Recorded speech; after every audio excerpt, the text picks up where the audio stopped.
जब भी आप फोन करोगे, मसूरी में जो आईएएस ऑफिसर होते हैं ना, मसूरी में इनकी ट्रेनिंग होती है, आईपीएस होते हैं वो हैदराबाद में इनकी ट्रेनिंग होती है। इन दोनों ऑफिसर्स को समझाया जाता है, सिखाया जाता है, ट्रेनिंग दी जाती है बाकायदा कि जब भी आपके पास में फोन आए किसी भी आम आदमी का, तो आप उनसे कहोगे, जी श्रीमान जी, मैं इस जिले का कप्तान बात कर रहा हूं, क्या मैं आपकी क्या सेवा कर सकता हूं। तो इस तरीके से ये भूल जाते हैं, दिक्कत ये होती है, ये भूल जाते हैं आकर के। ये नौकर नहीं समझते अपने आप को, नौकर शाह समझते हैं, नौकर शाह, समझ में आ रही है। तो इसे लाल फीता शाही शासन भी बोलते हैं, जो अपनी अकड़ में रहते हैं। जय हिंद दोस्तों, मेरा नाम है R K sir, Drishyam IAS YouTube channel में आप लोगों का स्वागत है। जैसा कि हमने पिछली क्लास में वादा किया था आपसे, सरकार, शासन, प्रशासन और सुशासन, इन चारों शब्दों में डिफरेंस क्या है, आज हम देखने का प्रयास करेंगे।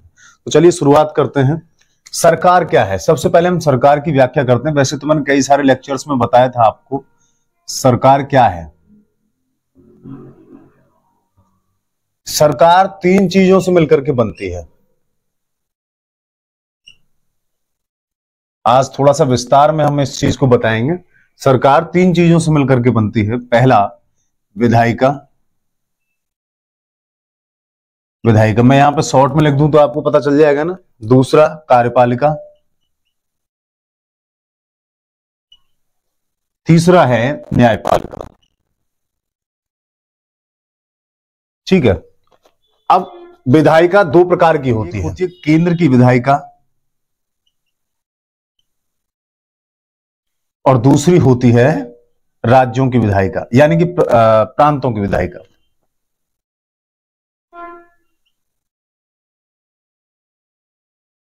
प्रांतों की विधायिका, ठीक है। और प्रांतों की विधायिका, केंद्र और राज्यों, केंद्र और प्रांतों में अगर हम खोल के देखें तो इसमें हम पाते हैं केंद्र की विधायिका में आती है हमारी संसद, जैसे हम पार्लियामेंट बोलते हैं, संसद। और प्रांत की विधायिका में क्या आता है, विधानमंडल। क्या आता है, विधानमंडल। विधानमंडल का मतलब जो नियम कानून बनाते हैं, ऐसी संसद कोई लॉ बनाती है, ऐसे राज्यों में अलग अलग ये विधानमंडल का काम होता है, जो केंद्र में काम होता है संसद का। संसद भी दो चीजों से मिलकर के बनती है। संसद भी दो चीजों से मिलकर के बनती है। पहली लोकसभा, यहां शॉर्ट में लिख दूं आपको समझ में आ जाएगा ना, यहां लोकसभा, और दूसरी है राज्यसभा, आरएस। लोकसभा मेंबर्स को यहां एमपी बोला जाता है, member of parliament. Rajya Sabha member को भी हम एमपी के माध्यम से ही जानते हैं, ठीक है, एमपी ही बुलाते हैं, मेंबर ऑफ पार्लियामेंट। विधानमंडल में भी दो प्रकार की चीजें होती हैं। विधानमंडल में पहला होता है विधानसभा,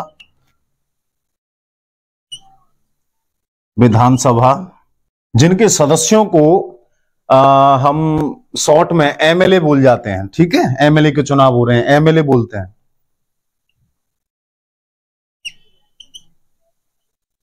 मेंबर ऑफ लेजिस्लेचर असेंबली, ठीक है। और दूसरा होता है विधान परिषद। दूसरा क्या होता है राज्यों में, विधान परिषद।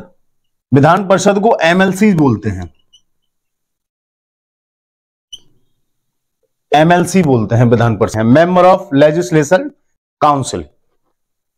तो ये हो गया हमारा विधायिका, ठीक है। अब आते हैं हम कार्यपालिका में। कार्यपालिका भी दो प्रकार की होती है। पहली होती है केंद्र की और दूसरी होती है राज्यों की। राज्यों की बोल लो या राज्य लिख लो, कोई दिक्कत वाली बात नहीं है इसमें। केंद्र में पहले नंबर पे आते हैं, कार्यपालिका में कौन आता है सबसे पहले, राष्ट्रपति, राष्ट्रपति प्रेसिडेंट। दूसरे पे कौन आएगा, उपराष्ट्रपति। तीसरे पे कौन आएगा, प्रधानमंत्री।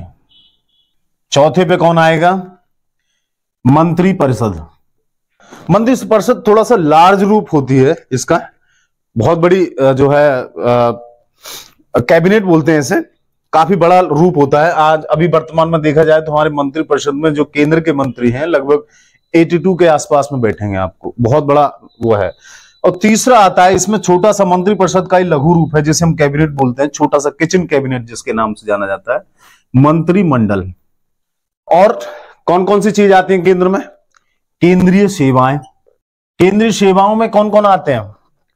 केंद्रीय सेवाओं में जैसे हो गया सीबीआई, एनआईए, रॉ एजेंसी, जो सेंटर के फॉर्म में काम करती है, यानी कि सेंटर ने ही उनको बनाया है और सेंटर के लिए ही कार्य करेंगे। अब राज्यों की अगर बात करें हम, तो राज्यों में पहले नंबर पे कौन आता है? राज्यों में यहां पे तो केंद्र में राष्ट्रपति आएगा, राज्यों में कौन होगा हेड इसका, राज्य का? राज्यपाल। कौन होगा? राज्यपाल, जिसे गवर्नर के नाम से जाना जाता है। अच्छा, राज्यों में उपराज्यपाल नहीं होते, ध्यान रखना इस चीज को। दिल्ली में जैसे उपराज्यपाल है, ऐसे राज्यों में उपराज्यपाल नहीं होते। समझ में आ रही? लेफ्टिनेंट गवर्नर नहीं होते, यहां सिर्फ ओनली ऑन गवर्नर होता है। तो राज्यपाल हो गया। राज्यपाल के बाद में कौन आएगा? मुख्यमंत्री हो जाएगा। मुख्यमंत्री के बाद में क्या आएगा? मंत्रिपरिषद हो जाएगी। मंत्रिपरिषद के बाद में क्या हो जाएगा? मंत्रिमंडल हो जाएगा। मंत्रिमंडल के बाद में आती हैं तुम्हारी राज्यों की सेवाएं। राज्यों की सेवाएं या राज्य सेवाएं ऐसे लिख सकते हैं हम, है ना। राज्य सेवाओं में कौन कौन से आ सकते हैं तुम्हारे? राज्य सेवाओं में वही अधिकारी आएंगे जो ऐसे बहुत सारे ऐसे अधिकारी हैं जो केंद्र चुनते हैं लेकिन काम राज्यों के लिए भी करते हैं। ठीक है, जैसे ऑल इंडिया सर्विसेज वाले जो हिसाब होते हैं, लेकिन हम उसको यहां लिखेंगे नहीं, केवल राज्यों की सेवाएं लिखेंगे, जो राज्य ही उत्पन्न करता है और राज्य में ही सेवा निर्मित होते हैं और राज्य के लिए भी सेवा करते हैं। ठीक है, तो उनमें ऐसे ऐसे कौन से आ सकते हैं? सबसे बड़ा पद कौन सा है? एसडीएम। एसडीएम हो गया तुम्हारा, डीएसपी हो गया पुलिस प्रशासन की अगर बात करें, और बीडीओ ऑफिसर हो गया, ब्लॉक प्रमुख अधिकारी। ठीक है, इस तरीके के बहुत सारे ऐसे पद होते हैं जो राज्यों की सेवाओं में आते हैं। तो ये हो गई हमारी विधायिका कंप्लीट हो गई, कार्यपालिका कंप्लीट हो गई, बची हमारी न्यायपालिका। अब न्यायपालिका के 3 रूप होते हैं। पहला उच्च न्यायालय या सुप्रीम कोर्ट, एससी, शॉर्ट में लिख दूंगा, आपसे समझ में आ जाएगा, आपको आशा करता हूं मैं यहां से समझ में आ जाएगा आपको। तीसरा होता है हाई कोर्ट, और चौथा होता है तुम्हारा डिस्ट्रिक्ट कोर्ट। हाई कोर्ट को उच्च न्यायालय भी बोला जाता है और डिस्ट्रिक्ट कोर्ट को जिला न्यायालय के नाम से जाना जाता है। ये आशा करता हूं कि आपको सरकार का रूप पूरा समझ में आ गया होगा। इसे बोलते हैं सरकार, यानी कि गवर्नमेंट। समझ में आ रही है आपको? यहां तक मैं आशा करता हूं आपको सरकार का पूरा रूप आपको समझ में आ गया होगा। ये मैंने आपको पूरा खोल करके सरकार के बारे में बता दिया। अब हम बात करने वाले हैं प्रशासन या फिर शासन से स्टार्ट करेंगे हम। ठीक है, प्रशासन या शासन से स्टार्ट करेंगे। शासन शब्द में भी ये सारी चीजें आ जाती हैं, लेकिन मैं इनको मिटा करके तुमको दूसरी तरीके से बताऊंगा, शॉर्ट में लिख दूंगा उसमें विधायिका, कार्यपालिका और न्यायपालिका, और उसके साथ साथ जो एक्स्ट्रा चीजें हैं उन चीजों को मैं आपको बताने वाला हूं। तभी तो डिफरेंट होगा सरकार और शासन में, तभी तो डिफरेंट होगा शासन और प्रशासन में, और फिर सुशासन में। ठीक है, वो बहुत सारी सेवा चीजें हैं, ये सारी चीजों में आएंगे। सरकार में भी आएंगे, प्रशासन में भी आएंगे, और शासन में भी आएंगे, और सुशासन में भी आएंगे। इस चीज को हमेशा ध्यान रखना। आशा करता हूं आपको ये समझ में आ गया होगा। देखिए, अब हम बात करते हैं शासन की। किसकी बात कर रहे हैं हम? शासन की। शासन क्या चीज होती है? देखिए, शासन में सबसे पहले नंबर पे तो पहले पॉइंट पे एक ही चीज आएगी, सरकार। जो मैंने आपको पूरा खोल करके अभी बताया था वो सारा चीज इसी में आ जाती है। सरकार में कौन कौन से आते हैं? 3 अंग बता देता हूं मैं शॉर्ट में। कार्यपालिका, विधायिका एवं न्यायपालिका। ठीक है, ये हो गया पहला पॉइंट। दूसरा पॉइंट में आता है इसमें जो एक्स्ट्रा चीज जो आप बताने वाला हूं, जो शासन जो सरकार से अलग होता है वो इन 2 चीजों से अलग होता है। पहला है व्यावसायिक संगठन। व्यावसायिक संगठन जो बड़ी बड़ी कंपनियां होती हैं, बड़े बड़े ठेकेदार होते हैं, जिनके माध्यम से सरकार अपना काम चलाती है, जो सरकार खुद नहीं कर पाती। जैसे कि रोड बनाने का ठेका दे दिया किसी को। एक नई योजना चल रही है जैसे पीपीपी मॉडल सरकार ने अपना रखा है, पीपीपी, ये शायद आपको पता है या नहीं, पब्लिक प्राइवेट पार्टनरशिप। इन तीनों चीजों को मिलाकर के ये पीपीपी बनता है और इसी माध्यम से ये सारी चीजें चला रही है सरकार। ठीक है, बड़ी बड़ी एमएनसीज कंपनी के माध्यम से चला रही है, एमएनसीज कंपनी के माध्यम से चला रही है बहुत सारी चीजें। तो ये हो गया व्यावसायिक संगठन। तीसरे अगर हम बात करें तो इसमें आ जाता है बाजार। बाजार यानी कि मार्केट। ठीक है। बाजार का बहुत बड़ा रोल होता है इसमें, शासन चलाने में, ठीक है। बाजार के व्यवसायिक जो बड़े बड़े संगठन हैं वो सारे के सारे मार्केट से काम करते हैं। और चौथा हो जाता है इसमें नागरिक समाज। नागरिक समाज में आपके दो चीजें आ जाएंगी नागरिक समाज में, एनजीओ, दूसरा हो गया छात्र संगठन, छात्र वगैरह हो गए तुम्हारे, एनजीओ हो गया तुम्हारा छात्र। अब एनजीओ का मतलब होता है जो गैर सरकारी संगठन होते हैं, बहुत सारे लोग अपने अपने एनजीओ बना करके खोल लेते हैं ना, तो उनके माध्यम से प्रशासन में जो है, शासन में जो है, इनका हाथ होता है बहुत बड़ा। जैसे तुम्हारा आरटीआई एक्ट किसके माध्यम से आया था? नागरिक समाज के माध्यम से आया था। 2005 में आया था आरटीआई एक्ट, जो सूचना का अधिकार है, ये नागरिक समाज के माध्यम से आया था। तीसरा हो सकता है पीआईएल। पीआईएल में आता है तुम्हारा पब्लिक इंटरेस्ट लिटिगेशन, ठीक है, पब्लिक इंटरेस्ट लिटिगेशन। इसके माध्यम से आप डायरेक्ट सुप्रीम कोर्ट में जाकर के कोई भी याचिका दाखिल कर सकते हैं। कौन करता है इन सारी चीजों को? सरकार तो करती नहीं है। सरकार नहीं करती तो कौन करता है? नागरिक समाज करता है, बड़े बड़े एनजीओ करते हैं। जितने भी बहुत सारे मुद्दे होते हैं, जो व्यक्ति, जो समूह अपने लिए लड़ नहीं सकते, वो कौन लड़ता है उनके लिए? वो एनजीओ या लड़ते हैं या छात्र लड़ते हैं। जो छात्रों का संगठन होता है वो समूह बनाते हैं, बड़े बड़े संघ होते हैं। वो सभी संघ किसमें आ जाते हैं? किसान संगठन हो गया तुम्हारा, वकीलों का संगठन हो गया, वो सारे के सारी चीजें किसमें आ जाती हैं? शासन में। ये होता है शासन। आशा करता हूं ये शासन शब्द तुम्हें समझ में आ गया होगा। एक एक पॉइंट मैंने आपको यहां बताया है सारी चीजों का। अब हम जानने का प्रयास करेंगे, शासन ऊपर से आ जाता है एक प्रशासन। एक प्रशासन शब्द भी बड़ा परेशान करता है।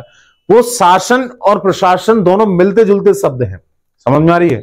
शासन बनाता है नीतियां, इस चीज को दोनों शब्दों से समझो। शासन बनाता है नीतियां या पॉलिसीज या कानून, और उसको लागू कौन कराता है?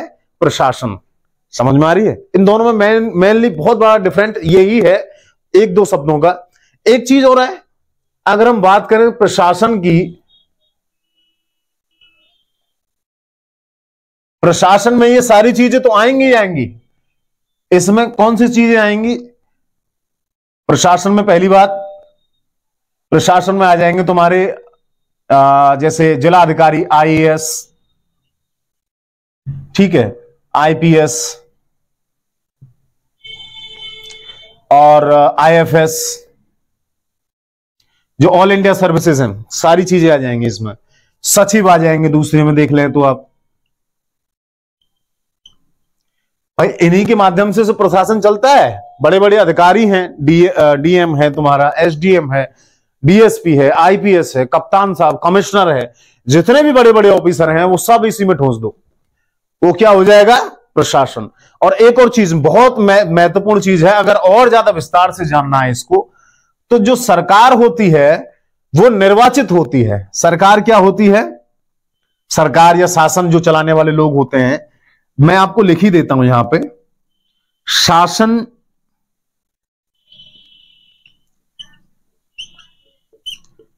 चलाने वाले लोग निर्वाचित होते हैं।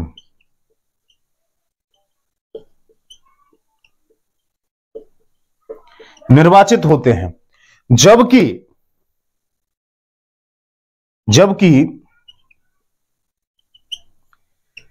जबकि प्रशासन चलाने वाले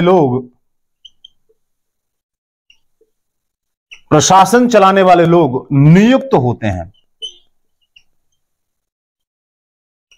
होते हैं। इस चीज को हमेशा याद रखना। अगर आपको लिखने के लिए आ जाए या पूछने के लिए आ जाए, आप एक पॉइंट में इसका आंसर दे सकते हैं कि प्रशासन और शासन में क्या अंतर है, या प्रशासन और सरकार में क्या अंतर है।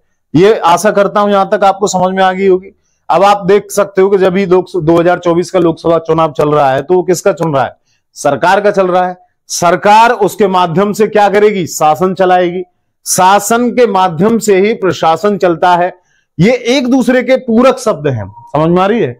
इन शब्दों के बगैर कुछ नहीं होता है। प्रशासन में वो सारी चीजें आएंगी जो शासन में आती हैं, और सरकार में वो भी सारी चीजें, देखिए, शासन में वो सारी चीजें आएंगी जो सरकार में आती है, जो मैंने लिख दिया पहले ही। समझ में आ रही है? सरकार किनको बोलते हैं? इन तीन चीजों को, जो कि विस्तार मैंने बता दिया आपको। लेकिन शासन किसे कहते हैं? इन तीन चीजों को जोड़ करके, और व्यावसायिक संगठन, बाजार, नागरिक समाज, इन सभी को जोड़ करके, एनजीओ और छात्र संगठनों को जोड़ करके तुम्हारा बन जाता है शासन। और इन्हीं चीजों में अगर प्लस कर दिया जाए प्रशासन के लिए, पहचान करने के लिए, तो बड़े बड़े अधिकारियों के नाम आ जाएंगे, सचिव आ जाएंगे। और शासन चलाने वाले लोग, एक चीज का ध्यान रखना, जो निर्वाचित होते हैं, जो शासन चलाते हैं वो निर्वाचित होते हैं, और जो प्रशासन चलाते हैं वो नियुक्त होते हैं, अपॉइंट होते हैं।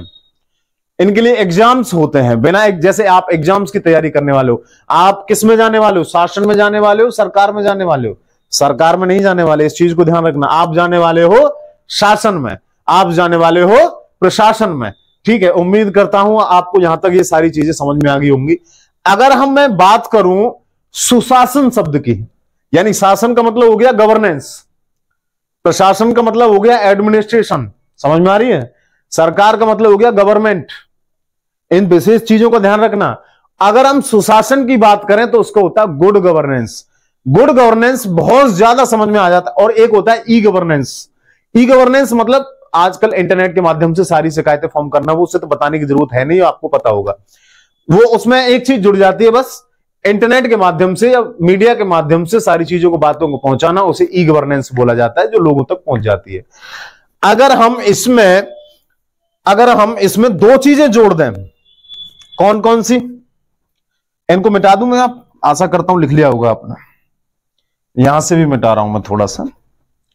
अगर शासन में दो चीजें और जोड़ दो, पांचवा पॉइंट ये जोड़ दिया, जवाबदेहिता यानी कि अकाउंटेबिलिटी, इस चीज को जोड़ दिया। अकाउंटेबिलिटी यानी कि जब भी आप फोन करोगे, मसूरी में जो आईएएस ऑफिसर होते हैं ना, मसूरी में इनकी ट्रेनिंग होती है। आईपीएस होते हैं वो हैदराबाद में इनकी ट्रेनिंग होती है।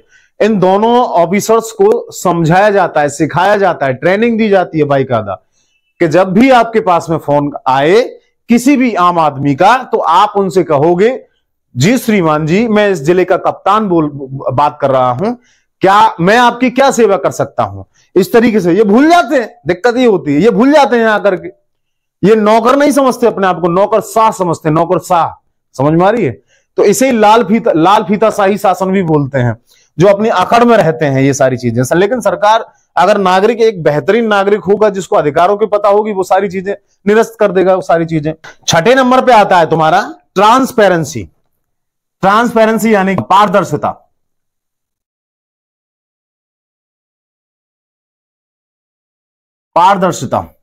पारदर्शिता यानी कि ट्रांसपेरेंसी। अब शासन में ट्रांसपेरेंसी होगी, जो लोगों को दिखाएगा, साफ सुथरा शासन होगा, उसे ही तो गुड गवर्नेंस बोलेंगे।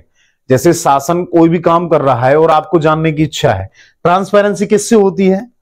ट्रांसपेरेंसी किस बात से वो होगी? आरटीआई एक्ट के माध्यम से। किससे होगी? आरटीआई से।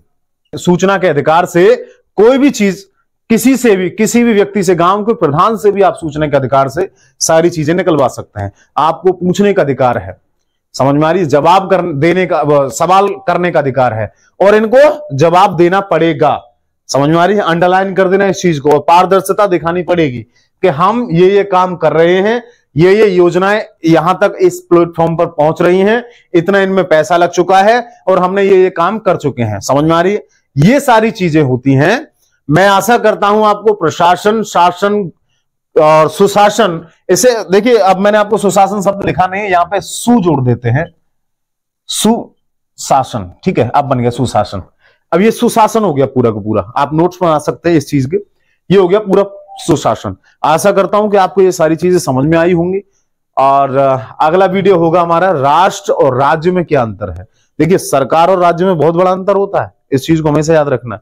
लेकिन राज्य और राष्ट्र में क्या अंतर होता है, ये दो शब्द बहुत अलग तरीके के हैं। स्टेट एंड नेशन, अगला वीडियो इस पे बनेगा। तब तक के लिए जय हिंद।